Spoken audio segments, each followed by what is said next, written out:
రామసుబ్బారావు గారు, శ్రీరామ యశ్వంత్ ఆయన coordinator training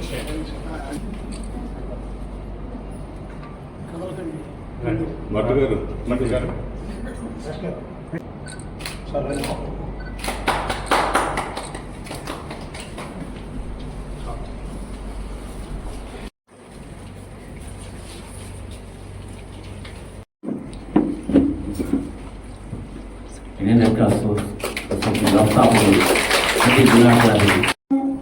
పటిష్టంగాను కార్యకర్తలతో ఉంచాలి అనేటువంటి చేయంతో ఈ యొక్క కార్యక్రమాన్ని ప్రారంభించాము. దీనికి మనకు దాదాపుగా ఒక ముగ్గురు ముందుకు వచ్చి సహకరించారు. వారికి ఈ రోజున మనం కృతజ్ఞతలు అందించడం కూడా జరుగుతాం. ఇక్కడ 10 రూపాయలు కాదు 20. శుభోదయం. ఈరోజు రెడ్ క్రాస్ ఆవరణంలో కొత్త సమావేశ గది ప్రారంభం చేయటం మీ అందరికీ కూడా నేను అభినందనలు తెలియజేస్తున్నాను. ఇప్పుడే చాలా చక్కగా మన ఆర్డీఓ గారు రెడ్ క్రాస్ సేవ గురించి చాలా చక్కగా చెప్పడం జరిగింది. కొత్తగా చెప్పడానికి నాకు ఇంకా ఏం మిగిలేదు. ఎప్పుడు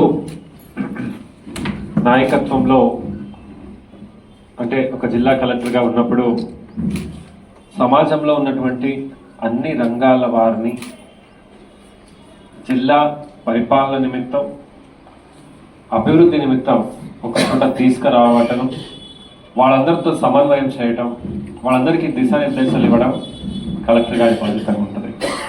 ఇందులో చాలామంది దాన్ని పాటించవచ్చు, కొంతమంది పాటించకపోవచ్చు.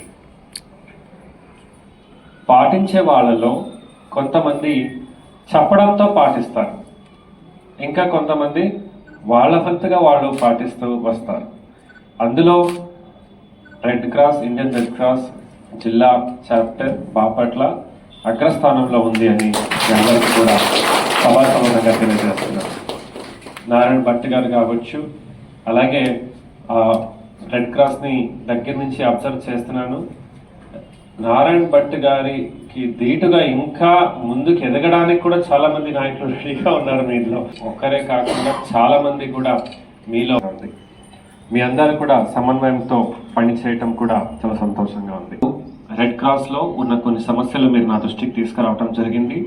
ముఖ్యంగా కింద ఉన్న గదిని ఖాళీ చేయటం కావచ్చు, కొన్ని సబ్ బ్రాంచ్ లో మీరు ప్లేస్ అడుగుతున్నారు, మీరు ఐడెంటిఫై చేయండి. రేపల్లె కావచ్చు, నిజాంపట్నం కావచ్చు, కర్లపాలెం కావచ్చు, అక్కడ ముఖ్యంగా ఏదైనా ప్రభుత్వ భవనాలు ఉండి ఇంకా కొద్దిగా రిపేర్ మనం చేస్తే మీకు ఉపయోగం పడతాయనేవో, లేదా నిరుపయోగంగా ఉన్నటువంటి గదులు ఏమైనా ఉంటే మా దృష్టికి తీసుకురండి, అవి మీకు అలాట్ చేసే ప్రక్రియ చేస్తామని మీ అందరికీ తెలియజేస్తున్నాను.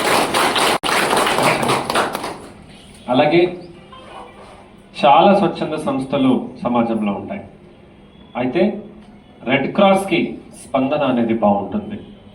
ఎందుకంటే ఒక క్రెడిబిలిటీ దేశ స్థాయిలో, అంటే నేషనల్ లెవెల్లో హర్ ఎక్సలెన్సీ ప్రెసిడెంట్ వారు, అదే రాష్ట్ర స్థాయిలో హిజ్ ఎక్సలెన్సీ గవర్నర్ వారు, జిల్లా స్థాయిలో కలెక్టర్ గారి ఆధ్వర్యంలో ఉండటం వలన ప్రజలు మీకు బాగా స్పందన అనేది ఇస్తారు.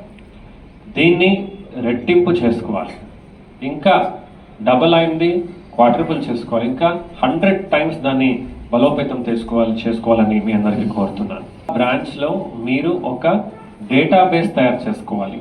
మన జిల్లాలో ఎప్పుడు డొనేషన్ ఇచ్చే వాళ్ళు ఎవరు, వాళ్ళ పేరు, వాళ్ళ అడ్రస్, వాళ్ళ ఫోన్ నంబర్, ఈమెయిల్ ఐడి, తర్వాత వాళ్ళ సబ్ బ్రాంచ్లో కూడా కర్లాపాలెంలో మీ ఏరియాలో ఉన్నటువంటి వాళ్ళు ఎవరు, అంటే ఒక దాసుడు మాత్రమే ఉండకపోవచ్చు, ఒక సంఘ సంస్థ కూడా ఉండవచ్చు, సమ్టైమ్స్ ఒక యూత్ క్లబ్ కూడా ఉండొచ్చు. వీళ్ళందరినీ మీరు రెగ్యులర్గా సమావేశం అవ్వాల్సిన అవసరం ఉంది. ఎప్పుడు ఒక టీమ్గా మీరు ఏర్పాటు అవుతారు. ఇందులో ఇప్పుడు నారాయణ భట్ గారు ఉన్నారు, శర్మ గారు ఉన్నారు. ఇది మీరు నెక్స్ట్ లీడర్స్ కూడా తయారు చేయాలి. మీ కింద స్థాయి లీడర్ ఎవరు? మొత్తం మీరు ఒకళ్ళే చేయలేరు. నెల్లూరులో జరిగింది అదే. సతత ఆల్రెడీ మీరు చేస్తున్న సేవకి నేను ధన్యవాదములు, అభినందనలు తెలియజేసుకుంటూ మీ అందరికీ సెలవు తీసుకుంటాను.